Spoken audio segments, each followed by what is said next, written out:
Just start by telling me your first and last name and spelling. My name is Ramon Aviles. Ramon Aviles. A as an apple, V as a Victor, Iles. What juror number were you? I was juror number 6.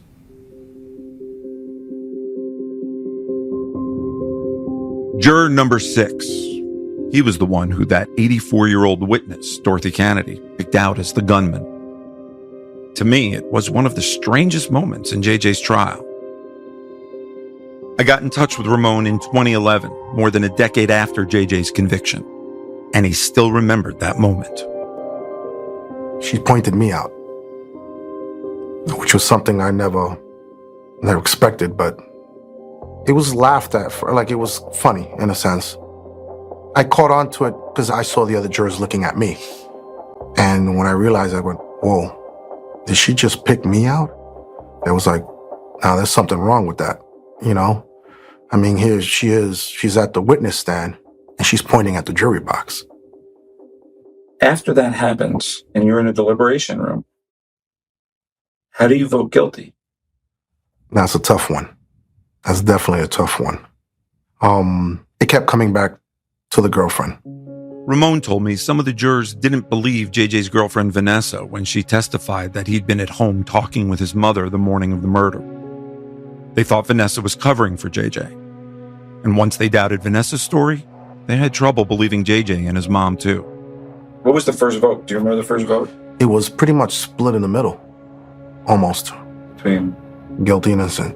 Actually, there was some emotions there that were pretty, you can see people were feeling it, emotion-wise. It got pretty heated after a while. It got heated in the room? Heated plenty of times.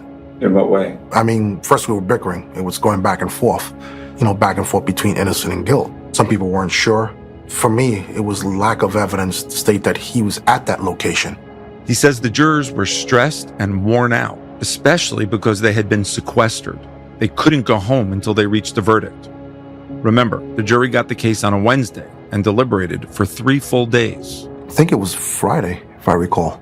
A lot of the jurors were discussing about, I'm going to lose out on my weekend. Some people say they had to work. Some people, a lot of, you can see that it was getting to them. We were all tired. We were frustrated. It got to a point that it was just, you can see the toll it was taking, especially on some of the older jurors that were like, you could see, people were talking about they need to get back into their life. But you knew what was on the line? Yes, of course. There's a man's life on the line. That's something, I've never done that before. You're about to put somebody away, but I didn't want to think that way. But that was the case. And then once we announced the verdict, it didn't feel good at all. The only thing I can do is just look at the mother and turn away because I didn't know what to do after that. I thought I made a mistake. I really think I didn't do the right thing. I'd already had my own doubts about JJ's conviction. But what this juror told me took it to a whole new level. And it turns out he wasn't the only juror that felt that way. I'm Dan Slepian, and this is Letters from Sing Sing.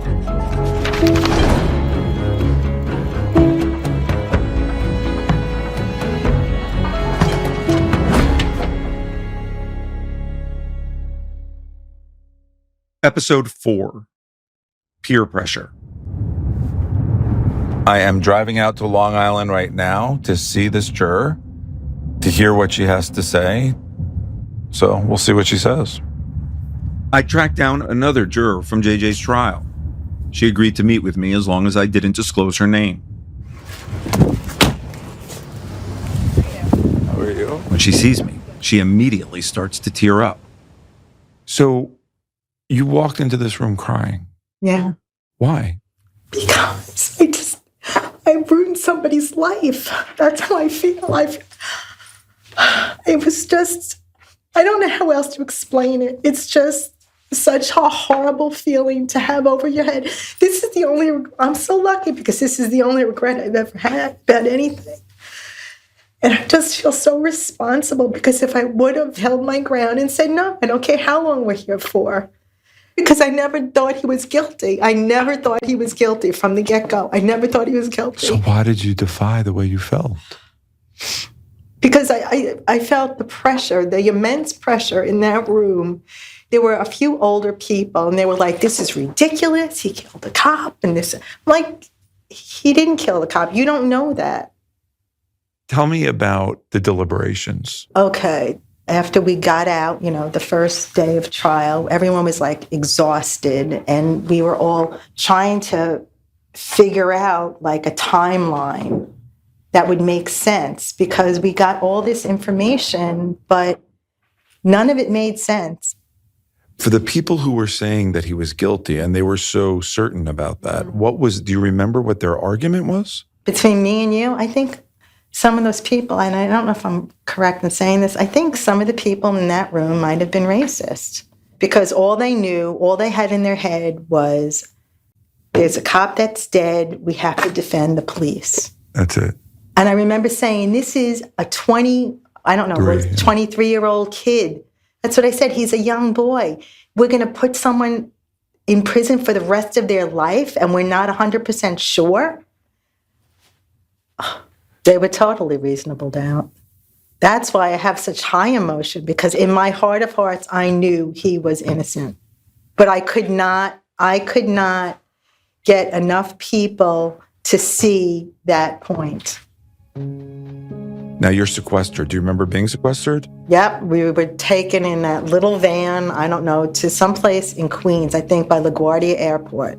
That's where we went. And we were all in our separate rooms, and it was horrible. It's horrible. Horrible. Who could sleep? I couldn't even sleep. So take me to this moment now, on Friday afternoon, at that final vote. Friday afternoon, I think there was just two of us left that said he's innocent. We believe he's innocent. It's like everyone was like leaning in, looking like, come on, like we want to go home. Basically, that's what it was. It's like a life against we want to go home. And I just said, all right. What is going through your mind when everyone is staring at you at that moment? Complete peer pressure. People would be mad, because then it would have meant going back to be sequestered for Saturday. You didn't want to hang in long enough to make it a hung jury? I guess I don't think I understood that I could do that, because if I thought I could, I would have done that. What you're essentially saying to me is that JJ was convicted not necessarily because of the facts or the evidence, but because the jury was tired and wanted to go home. Is that true? I'd have to say yes. I think that's the truth, yes. When the jury headed back into the courtroom to deliver the verdict, she says she felt horrible. Everyone, looked at us, and I remember he was looking at us, and I kept my head down a lot of times, and they went around and asked us each, what we thought with each charge. And then they said, thank you very much for your service. We got up. Did you look at him? Oh my God, I couldn't look at him. I walked out. And as soon as I got, I guess, in the hallway right beyond the courtroom, very close to the judge's chamber, I just lost it. I just started crying, and he pulled me in. He goes, sit down. He goes, calm down. He goes, you did a service. You did the right thing. And I was like, I don't think I did the right thing. How long did it sit with you? Oh, wow. I mean, it looks like it still is. It is, because it's a terrible thing. We have a house upstate. We would drive by. Like, I knew Asinine and I knew Sing Sing. And then when I connected everything, my husband's like watching me, like, look out the window. And he's like, what's up? Because I haven't really. I spoke to him about this a little, but he has no idea how upset I was about it. It's just a horrible feeling that I carry around, because I ruined somebody's life. You feel like you did the wrong thing? Totally did the wrong thing. From the beginning, though? From the beginning. It was hard for me to process what I just heard. On the one hand, I felt enormous empathy for this juror. She seemed honest and vulnerable, and she didn't have to talk to me, but said this had been weighing on her conscience, that she'd been haunted by her decision to convict JJ since the day of the verdict. But on the other hand, she believed he was innocent and still voted to convict because of peer pressure.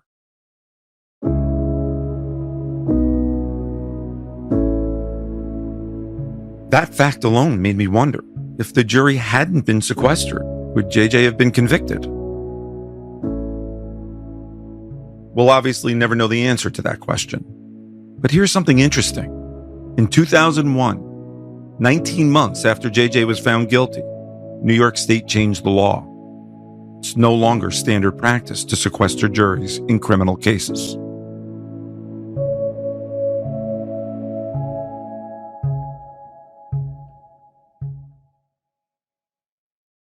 Hey guys, Willie Geist here, reminding you to check out the Sunday Sit Down podcast. On this week's episode, I get together with Academy Award nominee Michelle Yeoh, drawing widespread praise and cleaning up the awards for her performance in Everything Everywhere All at Once. You can find our conversation for free wherever you download your podcasts. Hi, I'm Tom Yamas, and for me, the news is so much more than a headline.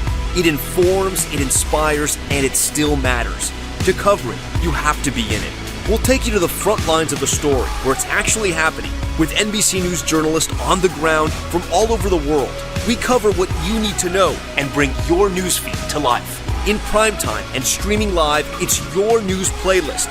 Join me for Top Story, weeknights at 7 Eastern on NBC News Now. By the time I'd gotten in touch with those jurors, I'd been digging into JJ's case for nearly a decade. I'd spoken to eyewitnesses, interviewed dozens of people, read thousands of pages of documents. I finally felt like I had enough to produce an hour of TV for Dateline. But there was still one big thing that had been bothering me from the very beginning. 2 men had entered the number spot that day. The shooter had an accomplice, the man with the duct tape, Derry Daniels. JJ swore he didn't know Daniels, had never even said a word to him. So what, if anything, connected them? Here's what I knew from my investigation. Derry Daniels had a long criminal record, including convictions for drug possession, assault, and robbery. He never brought up JJ in his statement to the police. The Manhattan DA offered Daniels a deal, 12 years if he pleaded guilty to the crime. He took it. When Daniels appeared in front of a judge, he gave what's called a plea allocution to establish the facts of what happened the day of the crime. The prosecutor asked him, "Can you tell us what was your role and what was Mr. Velasquez's role?" Daniels said, "My role, I was duct taping." Then the prosecutor said, "What was Mr. Velasquez doing?" And Daniels said, "His role was the gunman." That's basically it. Daniels never even said JJ's name. And neither the judge nor the prosecutor asked for any more details. Like, how did you know JJ? How was this plan hatched? Nothing. And then Daniels disappeared from the case. He never testified at JJ's trial.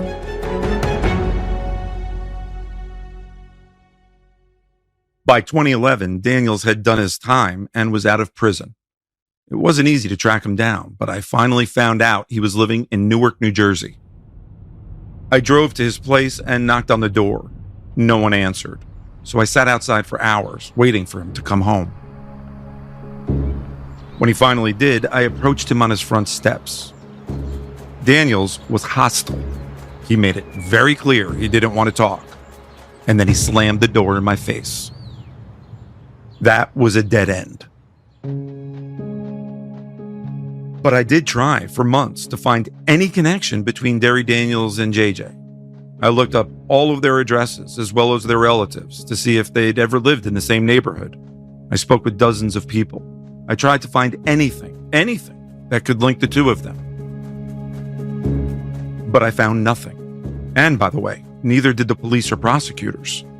They did interviews. They checked prison visitor records and call logs. But they couldn't find any connection either. Other than Daniel's plea allocution, there was absolutely no evidence that these two men, who had been accused of committing a murder together, had ever even met each other.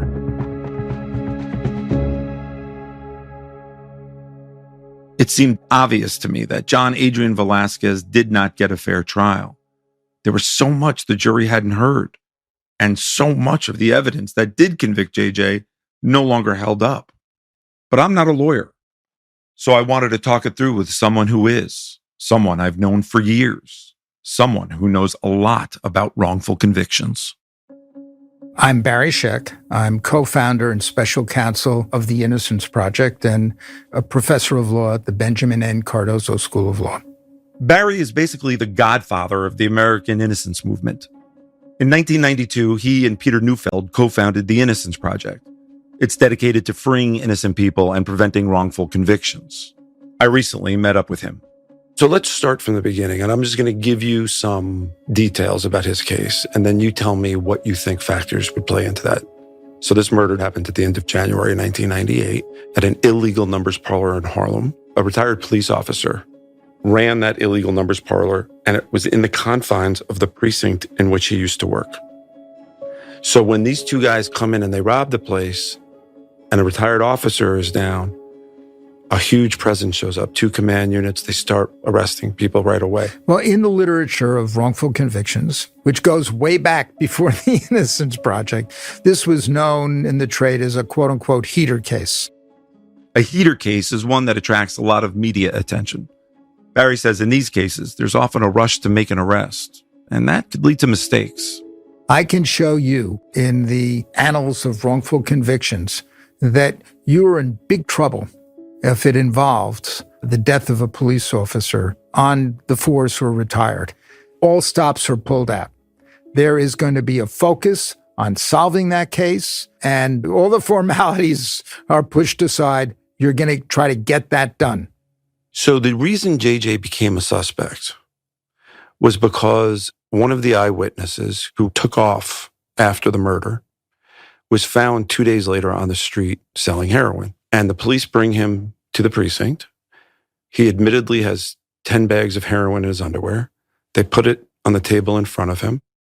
And then he proceeds to look at mugshots, more than 230 pages.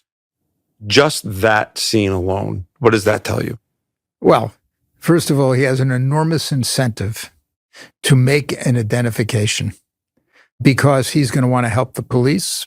He has a natural incentive to get a deal. I mean, he's sitting there with the bags of heroin. They're going to ignore the bags of heroin or they're going to help him out with the case if he can identify somebody. What do you make of the fact, though, that he looks at hundreds and hundreds and hundreds of mugshots? Is that a good way of identifying a suspect? Well, we all know that it isn't. It is extraordinarily dangerous to do what we call trawling. What all the studies show is that this trawling method is asking for a wrongful conviction. Trawling. That's exactly what happened when the key eyewitness, Augustus Brown, was shown all those mugshots. Think of it as searching for a needle in a haystack, if the needle is even in there.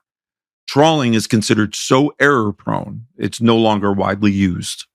There's lots of studies that show that before you show a photo array to a witness, you would get more accurate identifications if you had some evidence that the person who is the suspect in that array has something to do with the crime.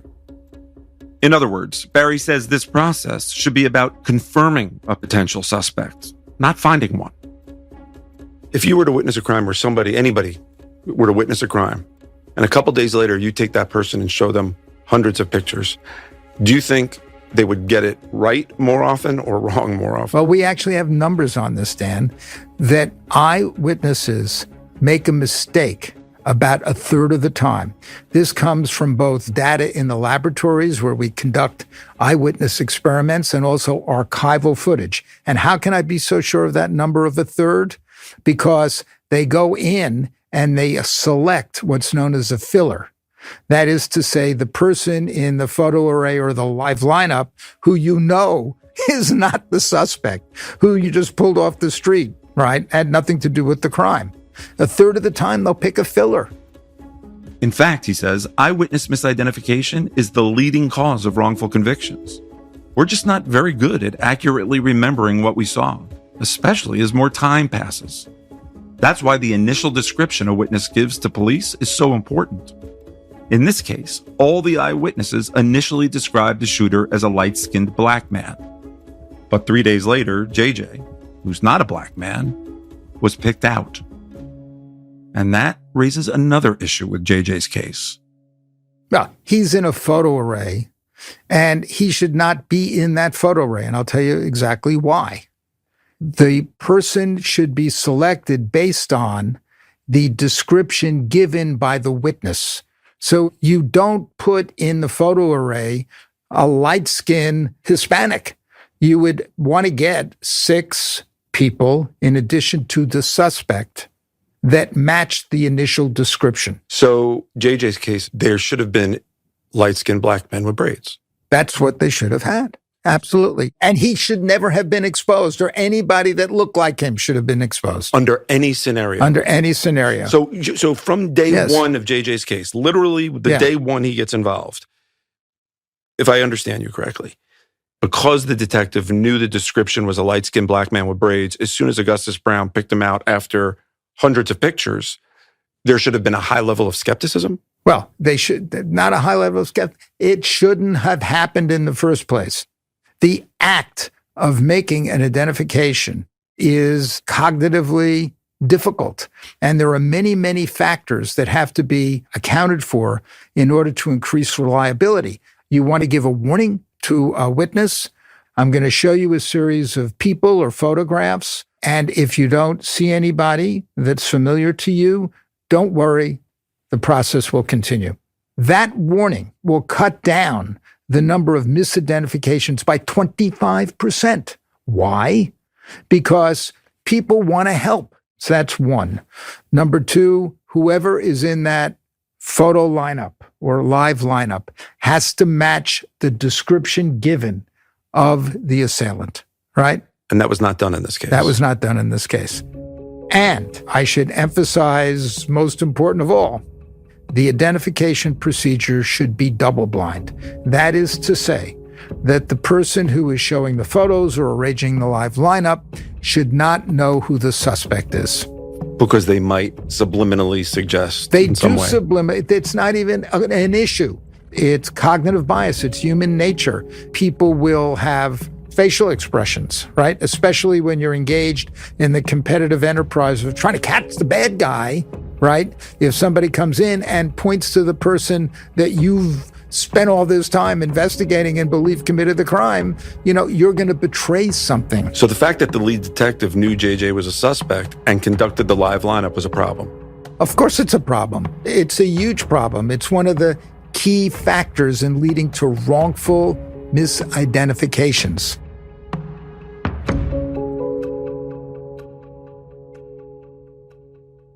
I also asked Barry about JJ's alleged accomplice, Derry Daniels. JJ says he doesn't even know the guy. How does that work? I really don't understand how these two people who have never met each other before, that the detectives who are responsible for putting these people in prison have no theory about how they committed the crime. Well, just as an ordinary investigative step, if you have a two-person crime and they appear to be acting in concert, you would figure that the people have some connection or knew each other in some way, right? Right. But if there's no connection between these two guys, any trained investigator would say, that's a problem. But if you're a guardian of the law and justice, how do you prosecute a guy if you don't know how his accomplice knows him? With difficulty. You want to know how, and you want to know, where did you meet him? When did you meet him? When did you guys go out and get the gun? Where did you meet beforehand? Everybody should know. So why isn't anybody asking? That part is troubling. When you look at the blades of grass of this case, what troubles me about it now more than anything is that I don't understand how they could possibly believe JJ was guilty, because there's no theory of the crime. Look, we keep on talking about this as an eyewitness case, all right? But this is an alibi case, first and foremost. The problem that juries always have is alibi witnesses are notoriously difficult for jurors to believe in because invariably you are with your loved ones, right? People will have the reaction that a lot of the jurors did, which is, how am I going to believe his mother? How am I going to believe the mother of his children, right? They have every incentive to lie. And that's what makes alibi testimony so difficult for, a defense lawyer to put on persuasively. Barry had told me that JJ's case was riddled with problems, from the investigation all the way through the prosecution. But what I kept coming back to was how it all began.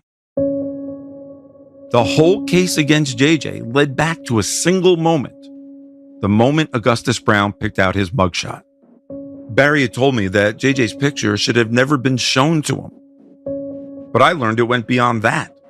JJ's mugshot shouldn't have been in the police database in the first place. Here's why. In the year before his arrest for the murder of Al Ward, JJ was shopping at the Gap in New York. He says as he was getting into his car, a police officer stopped him and accused him of shoplifting. He wasn't. He had receipts for everything, but the officer searched his car anyway. And in the glove compartment, he found some drugs. JJ was arrested. His mugshot was taken. But a judge later determined that it had been an illegal search. The case was thrown out and the record sealed. And that mugshot? It was supposed to be removed from the police database. But it wasn't. And that was the mugshot that Augustus Brown picked out.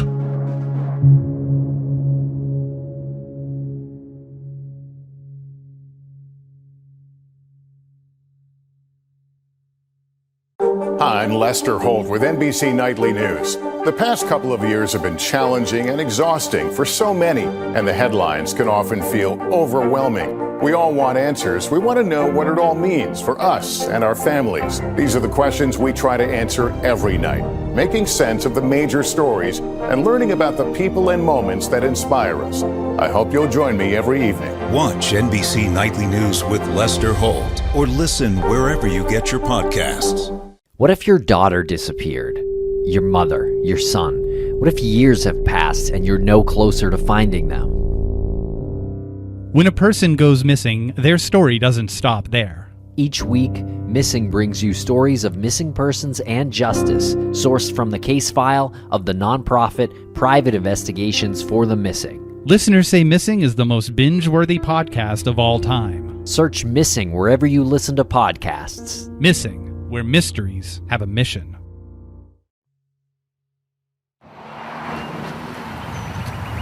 So what I want to do is kind of get a moment in time of where we are. Mm-hmm. Here we are, April 2nd, 2011. Mm-hmm. What's going on? Why are we here? What's been happening, in the family?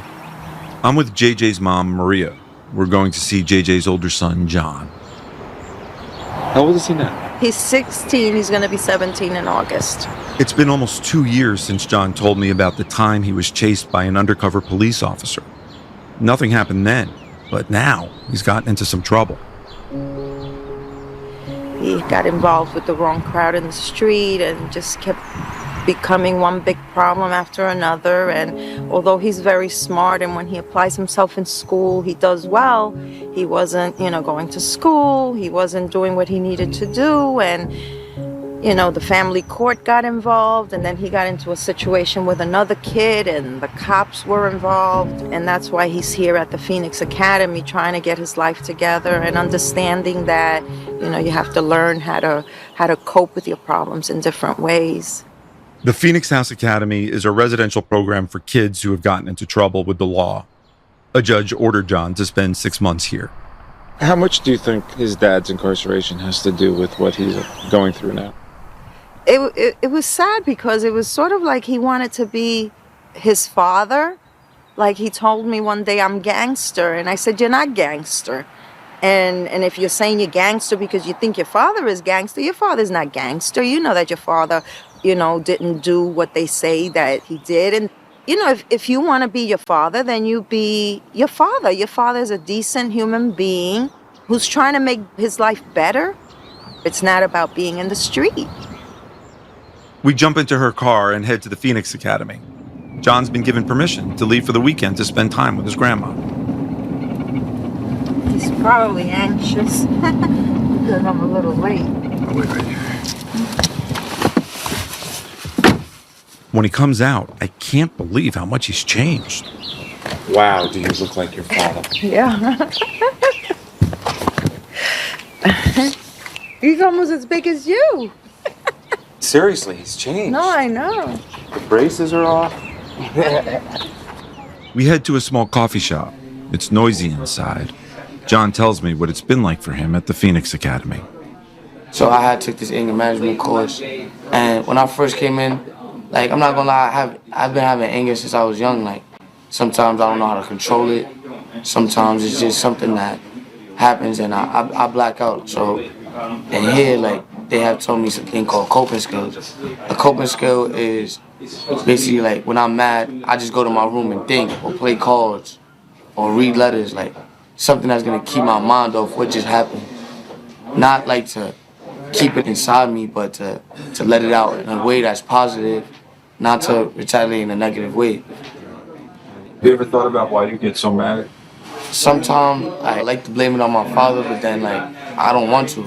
Because again, it's like my life, like it's my choices why I get mad. Like I don't like the fact that he's locked up. Like certain things get me mad, like when I see people with their father, like kind of doing things I can't do, like, you know, in school when they have like parent-teacher conference, you know, when there's a lot of school, they always ask about your parents, and you got to tell them where your father's at. It got me mad, but I got over it, and I really believe my father's innocent. That's why it don't bug me too much.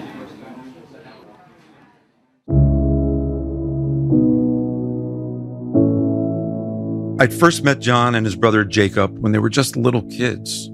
I'd watched them grow, and over the years, I'd seen the toll JJ's incarceration had taken on them, especially John.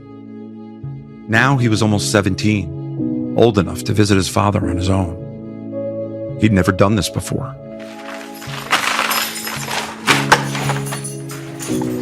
On the day of John's visit, I wanted to know how JJ was feeling about all this. I was allowed to stop by his cell before his son showed up. Let's talk about this visit today. What is different? What's different about today is this. I've been incarcerated over 12 years. I've never had the opportunity to just spend a few hours with just him. He's never had an individual time where it was just father and son. He doesn't know what that is. I don't know what that is. You know, and today we're gonna find out what that's about. You know, where the time is just me and him. The focus is just me and him. There's a lot that I would like to say that I've never been able to say. And part of it is I really want to know how my incarceration has affected him. I got permission from both JJ and the prison to tape the visit. In the prison's visiting room, JJ sneaks up on his son from behind. He wraps his arms around John and gives him a kiss. I love you. I love you too. How you been? I just made 5 months today in my program. 5 months? Definitely growing, man. What's life like, man? I don't know. Right now it's just boring. Doing the same thing every day. Basically, like, similar to what you're doing. You do the same thing every day. I do the same thing every day. What do you think your biggest issue is that you need help with? Be honest to yourself. I'm not gonna lie. The only thing is anger. You got a lot of anger pent up. I'm not gonna lie, like. Have you figured out where that anger's coming from? It's just everything that I grew up in. Has to do with what happened with me, right? Yeah. A lot of it do. Like, I feel if you was there, it'd be different. I know I wouldn't be where I'm at right now if you was there, though. I know that what's happened to you is a product of what happened to me. And you have a right to be angry about that. You have a right to be upset. But we're gonna have to find a way to deal with it together. Because you being angry is leading to what? It's not leading to anything positive. I don't want you to live this life, Jay. I don't want you to live this life. You have to choose your own path in life. But you have to make that choice. You're 16, you're about to turn 17. Do you know the seriousness of a 17-year-old committing a crime, what's gonna happen to you? But 17-year-old ain't gonna get over the way a 15-year-old did. You're not going back to another program if you make the wrong choice again. I want to go to. I always wanted to go to college. I want to go into business, and I'm not really sure what else. But right now it's just business. All right. You need to apply your vision and say that I'm going to take this and use this for me. You need to look for those opportunities. The only difference between obstacles and opportunities is how we use them. Prison is an obstacle for me, but I've used it as an opportunity. I'm gonna get a bachelor's in behavioral science, so I'm finally gonna get a degree. You know what I'm saying? The only way to predict the future is by creating. That's one of my favorite quotes. What I'm trying to tell you is that look at how life is. Because your choices, from this point on, when you get out of Phoenix House, your choices will predict where you rest your head. Don't automatically assume because your father's incarcerated for a crime he didn't commit that that's gonna happen to you. That is not your future, Jay. That is not your future.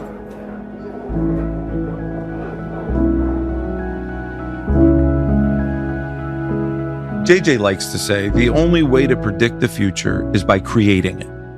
That's what he did all those years ago when he wrote me that first letter. He challenged me to look into his case, to find the truth. I finally felt like I had, and now millions of others would know his story too. Welcome to Dateline, everyone. I'm Lester Holt.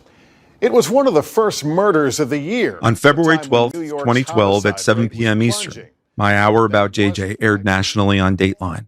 The young man who was convicted of that murder has now spent almost half his life behind bars. Yet many say he shouldn't have spent a single day. It's a story we've That been night, working on people all across the country learned about JJ and his fight to overturn his conviction. A fight that was about to enter a new phase. Dear Dan, one thing I can honestly say is that I have never felt so close to freedom before. I understand the odds, and I know what we're up against, but I also know my heart. We are almost there.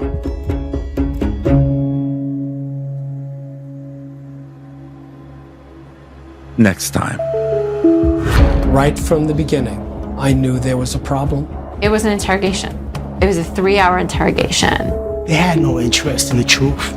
They had no interest in whether I was innocent or guilty. We can end all of this tonight. I need somebody here. And the response was, why are you calling me on a Sunday? Letters from Sing Sing was written and produced by Preeti Varathan, Rob Allen, and me. Our associate producer is Rachel Young. Our story editor is Jennifer Gorin. Original score by Christopher Scullion, Robert Reel, and 4 Elements Music. Sound design by Cedric Wilson. Fact-checking by Joseph Frischmuth. Bryson Barnes is our technical director. Preeti Varathan is our supervising producer.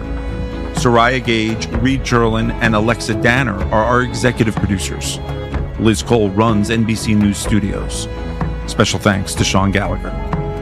Letters from Sing Sing is an NBC News Studios production. New episodes run every Monday. See you then.